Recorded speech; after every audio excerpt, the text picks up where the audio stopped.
Your final challenge box is the entrepreneurship box, brought to you by Meathead Movers and Whacker Wealth Partners. When you open it up, it's going to look a little bit different than your other or previous challenge boxes.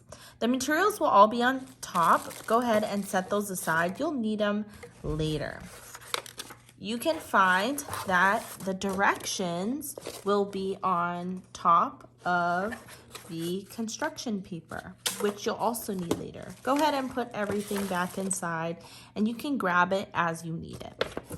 The instructions for each challenge are stapled together in order, so make sure to check the title to make sure you're doing the right challenge. This is challenge 1. As you flip through the book, you can see challenge 2, challenge 3, challenge 4, and let's not forget challenge 5.